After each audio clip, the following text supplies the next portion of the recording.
안녕하세요. 달이 참 아름답네요입니다. 오늘 읽어드릴 책은 보아스 출판사에서 펴낸 김세라 지음의 책으로 치유하는 시간입니다. 사랑이 소유하는 거라고 생각하는 어리석음. 추락하는 것은 날개가 있다. 베르테르가 순수한 감정으로 사랑의 청춘을 불살랐다면 상대를 소유하는 것에 광적으로 집착해 추락하는 한 남자가 있다. 이문열의 소설 추락하는 것은 날개가 있다의 임형빈이다. 1960년대 말 임형빈은 대학 진학을 위해 고향을 떠난다. 그는 시골 출신으로 서울대 법대에 합격해 고향 사람들의 기대를 한몸에 받는다. 고향 마을에서는 그의 합격을 축하하며 현수막을 걸고 잔치를 벌인다. 형빈의 아버지는 면소재지의 초등학교 교사로 어머니의 피나는 절약에도 형빈의 집은 살림이 넉넉하지 못하다. 그래서 오남매 모두를 대학에 보낼 형편은 되지 못한다. 개천에서 영랑격인 형빈은 성공해서 집안 식구들을 책임져야 할 의무감으로 어깨가 상당히 무겁다. 그는 부모의 기대에 어긋남 없이 서울에 와서 재학 중 사시 합격을 목표로 매진한다. 그런데 한 여자를 만나고 나서부터 그의 인생은 송두리째 흔들리기 시작한다. 서윤주는 형빈과 같은 학교 영문과 학생이다. 그녀는 6.25 전쟁으로 부모를 잃고 언니가 미군들에게서 버는 돈으로 생활비와 학비를 해결했다. 그러던 중 언니는 혁인과 미국으로 떠나고 윤주는 혼자 남아서 몸을 매개로 학비와 생활비를 충당한다. 모범적이고 엘리트로 성장한 형빈과 기형적인 환경에서 성장한 윤주는 애초에 어우러질 수 있는 사람들이 아니었다. 윤주를 만날 즈음 형빈은 학기 중 사법고시 합격을 목표로 공부에만 정진하고 있었는데 어느 날 고향 친구에게 출세에 눈이 멀었다는 말을 듣고 자신의 삶에 약간의 회의감을 느끼고 있었다. 그 와중에 한가로운 캠퍼스 벤치에 앉아있던 형빈은 우연히 윤주를 보게 되고 그녀에게서 느껴지는 쓸쓸함과 고혹적인 아름다움에 매료된다. 성실하고 성공을 향한 목표가 뚜렷했던 형빈은 서윤주를 만나고 나서 마치 처음부터 그녀를 만나기 위해 살아온 것처럼 그녀에게 전부를 건다.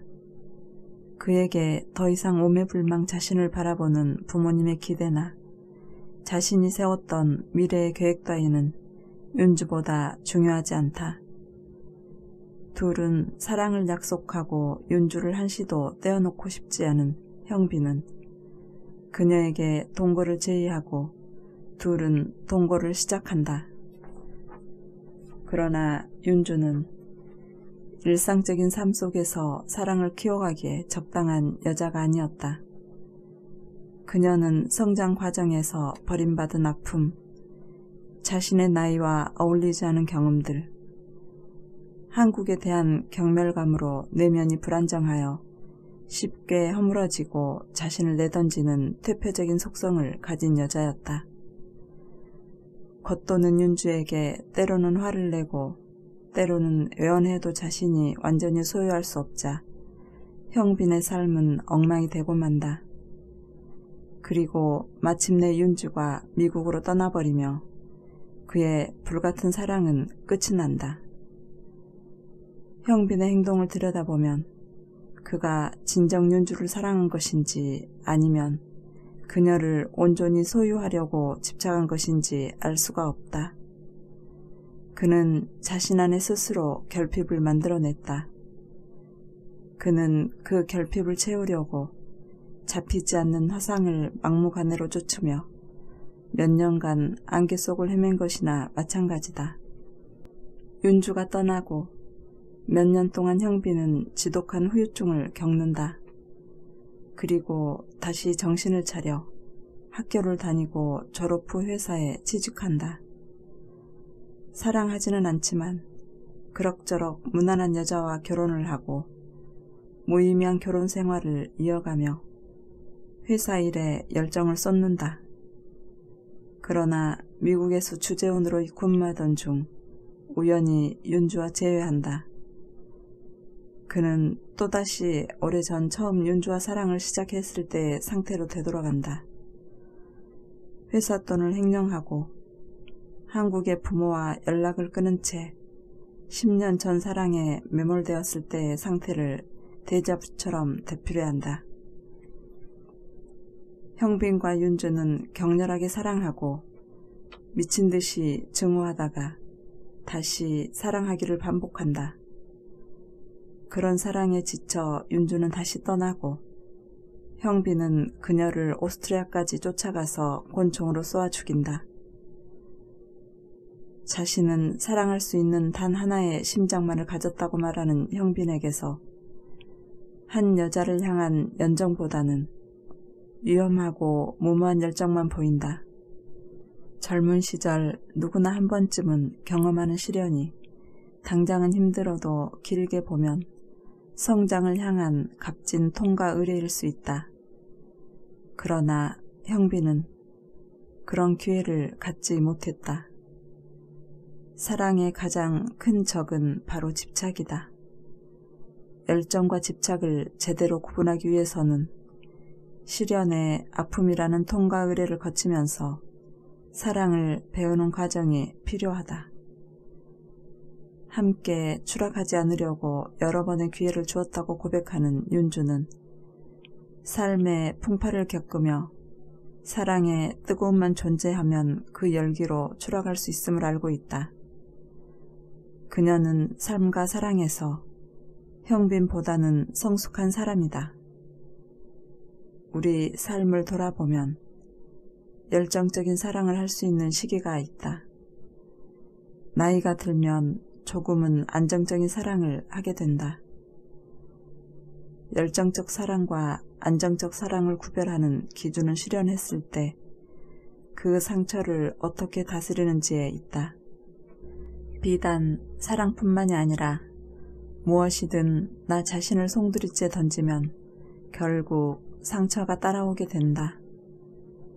그래서 마치 보험을 들듯 나를 어느 정도 남겨둬야 실패 후에 다시 나를 찾고 다음으로 나아갈 수 있다.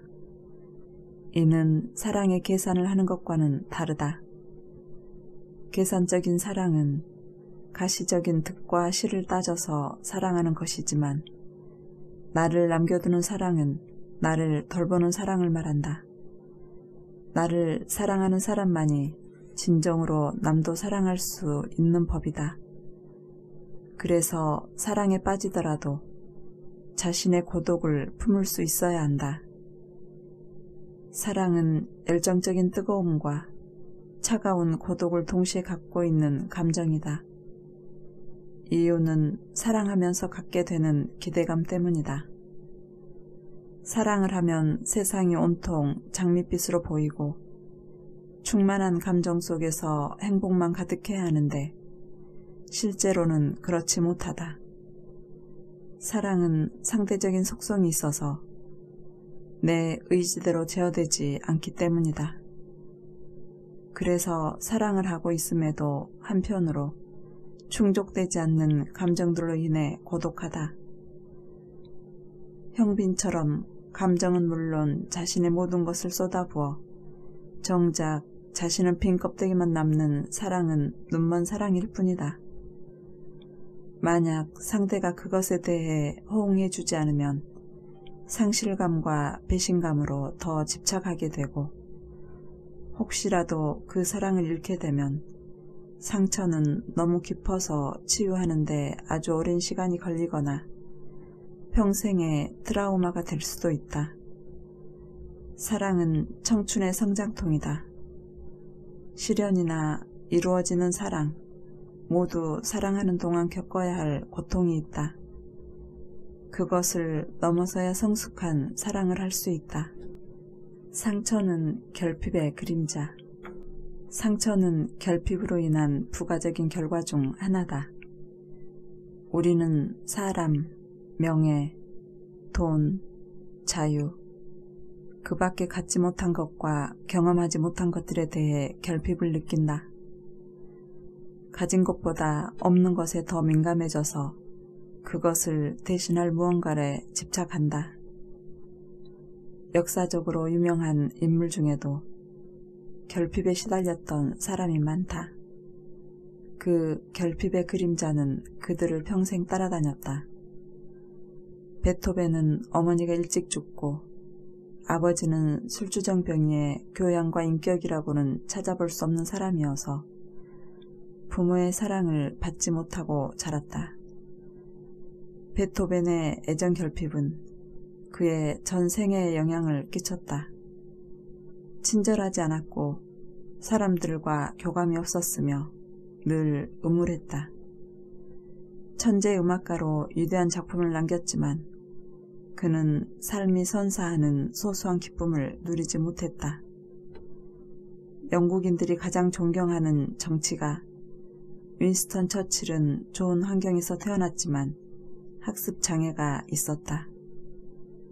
성적은 꼴찌였고 말까지 더듬었다. 3년이나 유급을 해서 대부분의 명문가 자제들이 들어가는 옥스퍼드나 케임브리지 대학에 가지 못하고 샌드허스트 사관학교를 다녔다. 뚱뚱하고 단신이었으며 허리는 구부정해서 귀족의 풍마와는 거리가 멀었다. 그는 수상으로 재임하는 동안 하루에 16시간이 넘게 가도할 정도로 일했다. 다 가졌음에도 결핍이 있던 처칠은 신경질적이고 괴팍하며 일에 집착했다. 그는 원만함과는 거리가 먼 사람이었다. 선구적 페미니스트였던 버지니아 울프는 천성적으로 밝은 성격을 갖지 못했고 카미유 클로델은 성적 차별로 로댕이라는 거대한 장벽에 가려 빛을 발하지 못했다. 우리도 누구나 결핍의 그늘이 있다. 나의 결핍은 나만이 알고 있는 나의 그림자다. 언제든 짙게 그늘을 들이우고 강한 힘으로 인정사정 없이 끌어당긴다.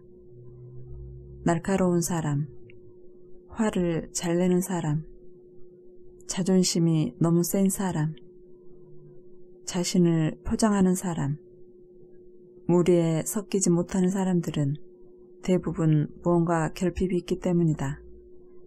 그 결핍을 매 순간 의식하기 때문에 행동으로 드러난다.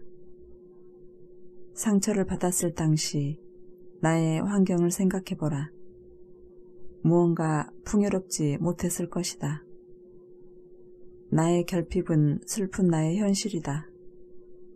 그로 인해 받은 상처는 내 몫이다. 결핍은 가지고 있지 않은 것, 잃은 것, 가질 수 없는 것들을 모두 포함한다. 내게 부족한 것이 무엇인가를 분명히 인식하면 상처의 모습을 구체적으로 볼 수 있다. 자기를 너무 사랑해서 남들에게 상처를 주는 사람들. 우리는 살면서 너무 밉지만 원래 그런 사람이니 어쩔 수 없다고 인정해야 하는 경우가 종종 있다.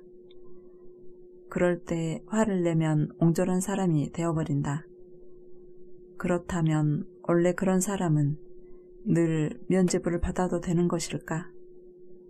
그는 정말로 그런 사람이라서 그렇게 행동한 것일까?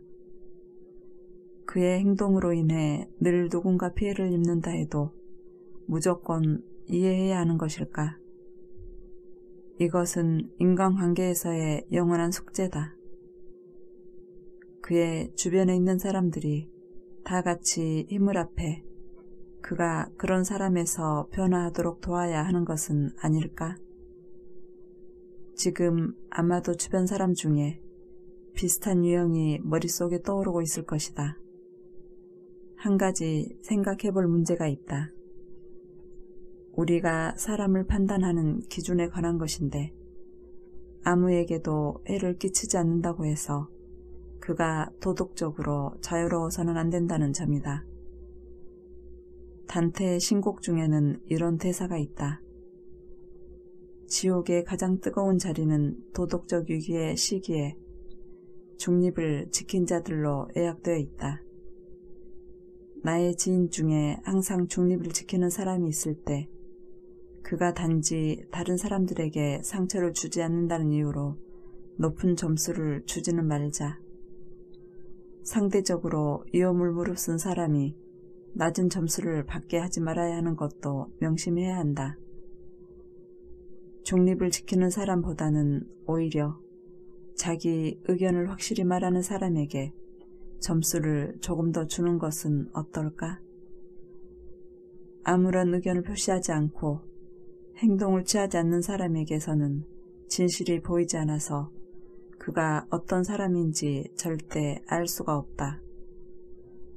그런 사람과는 잘 지내기는 하지만 친해지지는 않는다.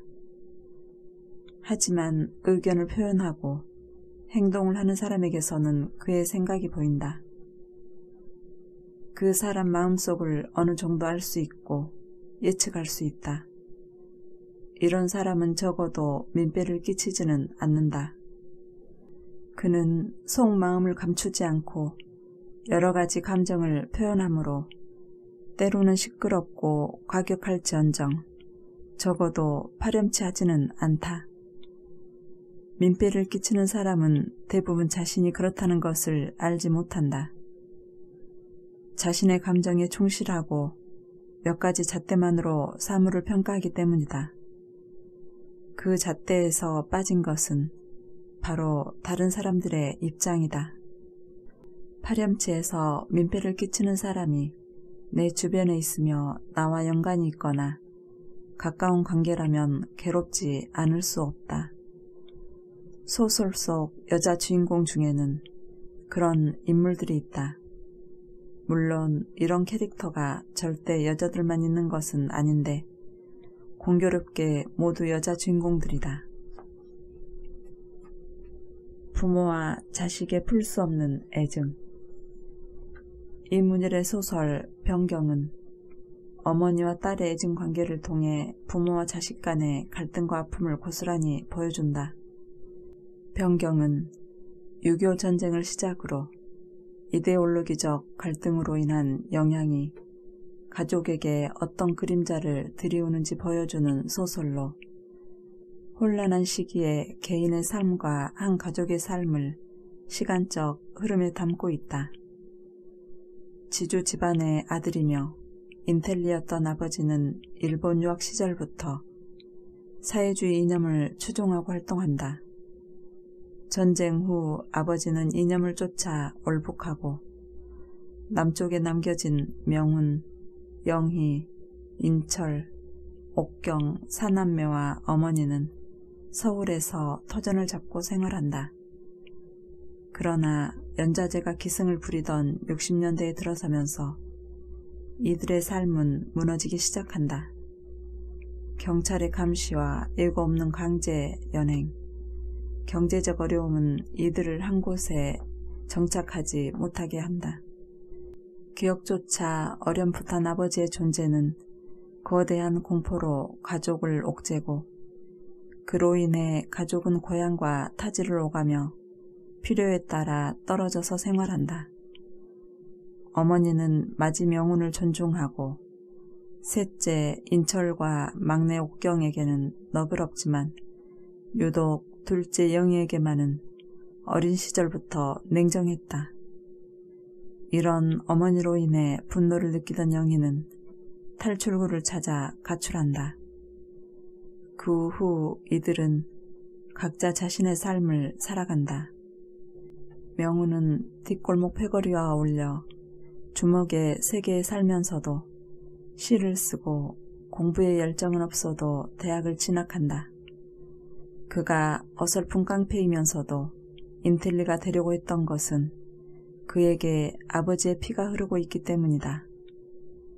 셋째 인철은 천성적으로 문학적이다. 머리가 좋고 공부에 쏟는 열정도 대단하지만 그는 가끔 비현실적이다.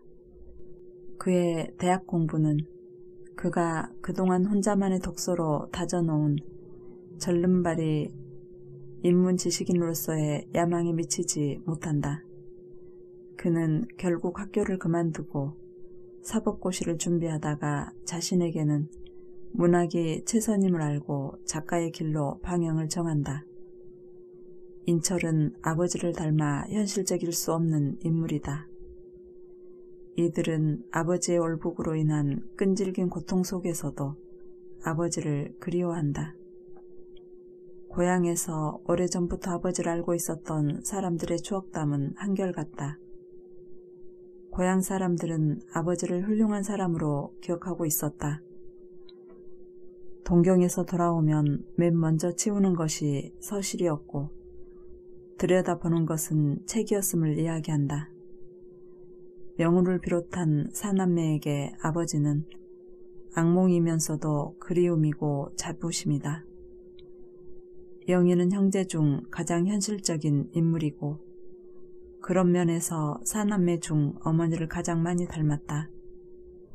가족과 연락을 끊고 사는 영희는 도시의 한복판에서 밑바닥을 경험하고 어머니와 세상에 대한 복수심을 불태우며 차근차근 성공의 욕망을 이뤄나간다.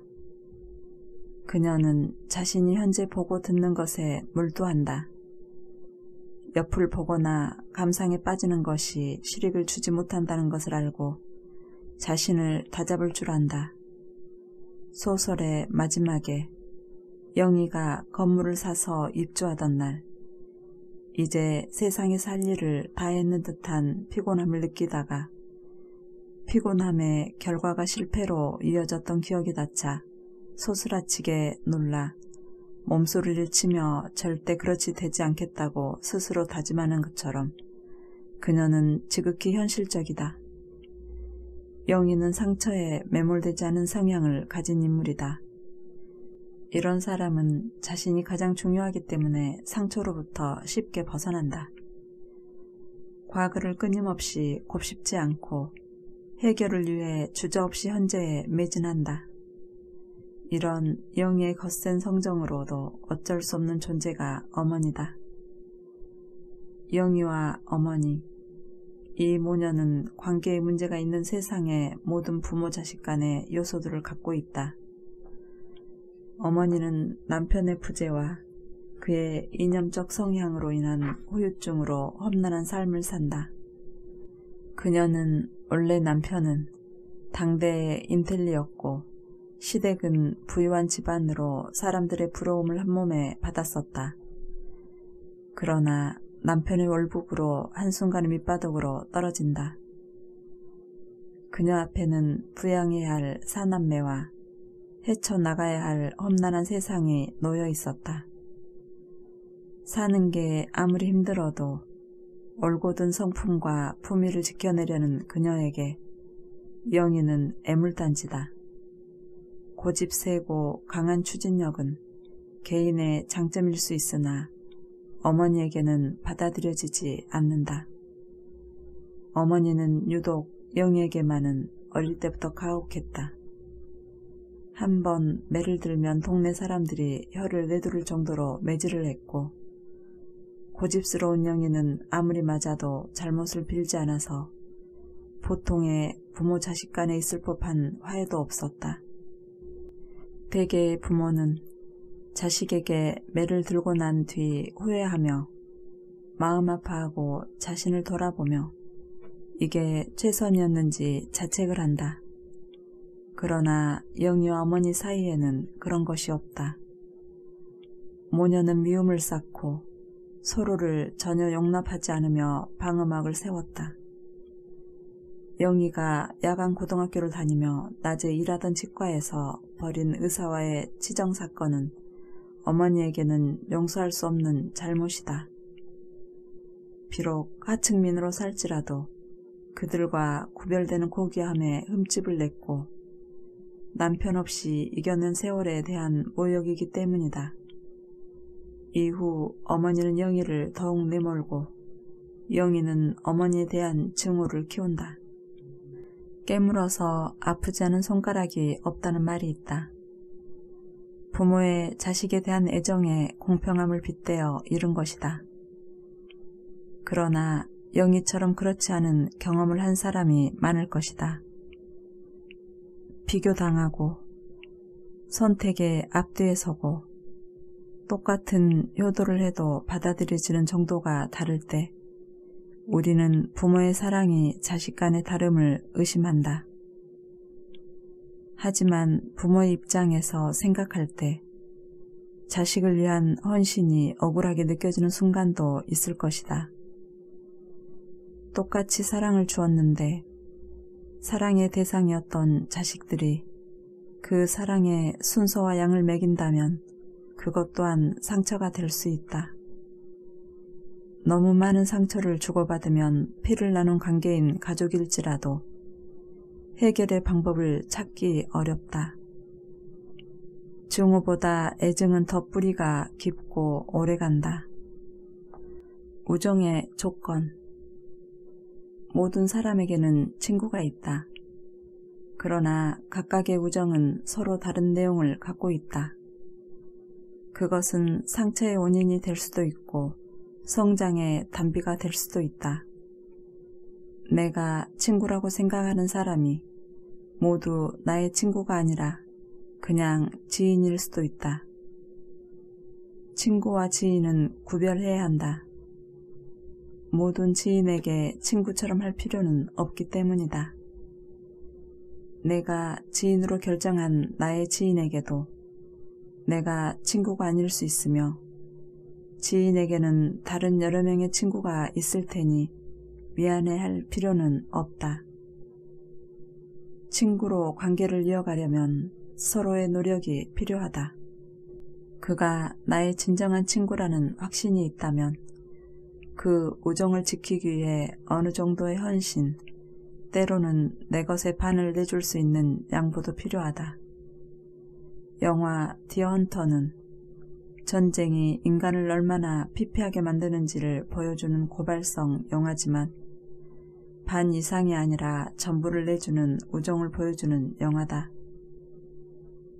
마이클, 닉, 스티브는 어린 시절부터 한 동네에서 자란 친구다. 이들은 뒷산으로 같이 사슴사냥을 다니며 성장한다. 셋은 함께 베트남 전쟁에 참전하고 같이 포로로 잡혀 잔인한 고문을 당하고 죽음보다 더한 고통을 겪는다. 그러다가 베트공들이 죽음을 담보로 즐기는 러시안 룰렛 게임의 희생양이 될 뻔한 순간에 마이클의 용기로 셋은 탈출에 성공한다. 그러나 스티브는 탈출하면서 입은 부상으로 두 다리를 잃고 요양원에 들어가 평생을 휠체어 신세를 지게 된다. 닉은 전쟁과 포로로 잡혀있을 때의 경험에 대한 후유증으로 정상적인 생활을 하지 못한다. 그는 베트남에 남아 러시안 룰렛을 도박으로 하는 곳에서 돈을 벌어 불구가 된 스티븐에게 송금한다. 마이클은 닉을 데려오기 위해 기억도 하기 싫은 베트남으로 다시 간다. 그러나 닉을 설득하지 못한 마이클은 마지막 방법으로 룰렛 게임을 직접 하려고 닉의 앞에 앉는다. 총구를 자신의 관자놀이에 대고 닉을 슬프고 애정어린 눈으로 바라보며 사랑한다고 말한다. 결국 닉은 게임 중 죽는다. 마이클은 닉의 죽음과 같이 미국으로 돌아온다. 비록 전쟁이라는 끔찍한 경험을 함께한 친구들이지만 서로를 위해 목숨을 거는 진정한 우정을 볼 수 있다. 마이클에게는 자신의 목숨보다 친구가 더 소중했던 것이다. 나에게 목숨까지 내어주는 우정은 아니더라도 이런 진실한 우정이 없다고 생각된다면 나는 다른 이들에게 어떤 친구인지를 생각해보자. 별로 해준 것이 없다면 나에게 진정한 친구가 없는 것은 당연한 결과다. 탈무드에서는 칭찬하는 친구보다 비난하는 친구를 가까이 하라고 했지만 경우에 따라 다르다. 친구 사이의 비난은 충고라는 차원에서 유용할 수 있지만 친하기 때문에 상처로 다가온다. 우리는 정말 친한 친구는 나에게 비난보다는 무조건 내 편이 되어주기를 바란다. 또 칭찬이라고 해서 다 거칠애라고 할 수는 없다. 칭찬의 말을 들으면 더 의욕이 샘솟기 마련이다. 아무리 허물없고 친한 친구 사이라 해도 한없이 받거나 주기만 하면 그 관계는 유지되기 힘들다. 서로가 무엇을 주었으며 무엇을 얻었는지가 중요하다. 일방적인 관계의 책임은 전적으로 자신에게 있다. 친구를 통해 무엇인가를 얻는 것은 중요하다. 그리고 그것을 통해 성장해야 한다. 우정을 통해 성장할 수 있다면 그것은 매우 값진 관계이다. 자신에 대한 믿음은 내일을 살아가는 희망이 된다. 마가린 미첼의 소설 바람과 함께 사라지다에는 투철한 목적의식으로 자신을 무장한 한 여인이 있다. 마치 여자 파우스트라고 할 정도로 열정이 넘치는 인물이다. 때는 남북전쟁이 곧 시작되는 1861년 무렵이다. 스칼렛 오하라는 미국 남부 조지아주 클레이턴 카운티에 살고 있다. 그녀는 아름다운 외모와 거침없는 성격을 갖고 있다. 그녀의 아버지는 타라 농장을 갖고 있는 대농장주로 스칼렛은 아버지의 성격을 그대로 닮았다. 어머니는 고상하고 품이 있으며 어려운 사람들을 헌신적으로 돕는다. 스칼렛은 어머니와 같은 여성이 되고 싶었으나 타고난 기질 때문에 주어진 여건 속에서 조용히 품위를 지키면서 살지 못한다. 그녀는 3번의 결혼을 한다. 첫 번째는 그녀가 사랑하는 애슐리가 멜라니와 결혼한 것을 알고 평소 자신을 좋아하던 찰스와 홧김에 해버린 것이다. 찰스는 참전을 앞두고 결혼 6주일 후 병으로 죽는다. 두 번째 결혼은 필요에 의한 것이었다. 남북전쟁으로 폐허가 된 타라 농장을 일으키려고 안간힘을 쓰던 때여서 그녀는 돈이 필요했다. 그녀에게는 체면이나 양심보다는 농장이 중요했으므로 여동생의 약혼자였던 프랭크에게 눈독을 들인다. 프랭크는 착실하고 순진한 남자로 돈을 꾸준히 모으고 있었다. 스칼렛에게 여동생이 느낄 배신감이나 사람들의 비난은 중요하지 않았다. 결혼 후 프랭크와의 사이에 아들을 낳았고 목재상을 운영하며 타라 농장도 지키고 그녀가 좋아하는 돈도 벌게 된다. 하지만 프랭크는 스칼렛과 남부백인 남자의 자존심을 지키다가 죽고 만다. 세 번째는 그녀를 좋아하고 위기 때마다 도와주었던 레트 버틀러와 결혼한다. 레트는 남북전쟁 때 밀수로 부자가 된 대단한 재산가로 호탕하고 매력적인 남자다. 그는 전쟁 전 타라 농장에서 만난 스칼렛의 활달하고 거침없는 성격을 높이 평가하고 그때부터 사랑하고 있었다. 스칼렛은 딸 보니를 낳고 이제 돈 걱정을 안 해도 되지만 만족하지 못한다. 그리고 아직도 첫사랑인 애슐리에 대한 관심을 버리지 않는다. 스칼렛을 진심으로 사랑하는 레트는 그녀가 자신이 주는 사랑을 외면하고 애슐리만 바라보고 있는 것에 분노하고 지친다. 더욱이 그들은 딸 보니를 사고로 잃는다. 얼마 후 그들의 오랜 지인이자 애슐리의 아내 멜라니도 병으로 죽는다. 애슐리는 멜라니를 잃은 슬픔에 힘들어하고 그 감정을 그대로 스칼렛에게 말한다. 그의 연약한 모습을 보고 스칼렛은 자신이 사랑하는 애슐리의 진짜 모습을 본다. 멜라니가 없는 애슐리는 그저 힘없고 초라한 보통의 남자였다.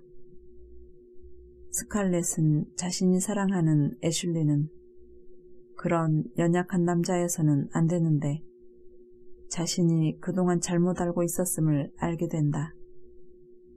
또한 자신이 그동안 진정으로 사랑한 남자는 레트였음을 깨닫는다. 그러나 레트는 스칼렛을 떠난다.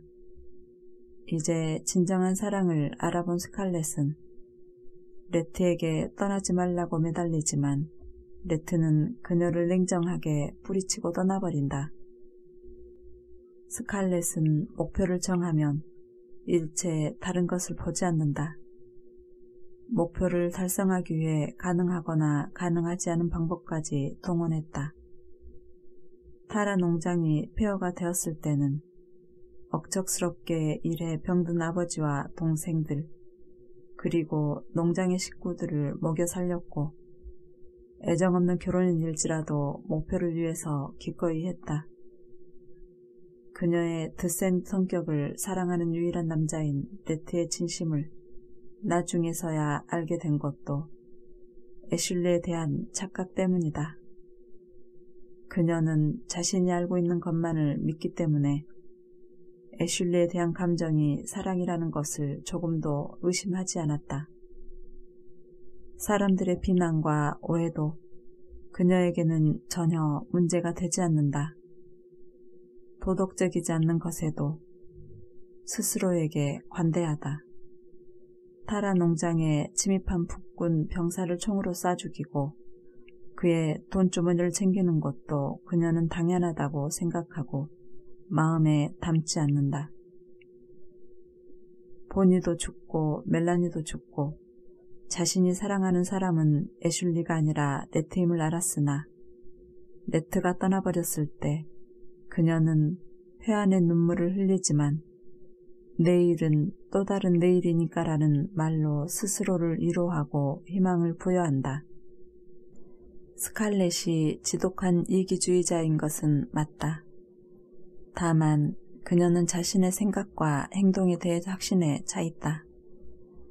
그런 확신은 언제나 어떤 역경에도 굴하지 않고 다시 일어서는 열정과 생명력으로 이어졌다. 그래서 다른 여인이었다면 사랑이 떠나갔을 때 좌절하고 자신을 탓하며 상처에 매몰되었겠지만 그녀는 다른 내일에 대한 희망을 놓지 않는다.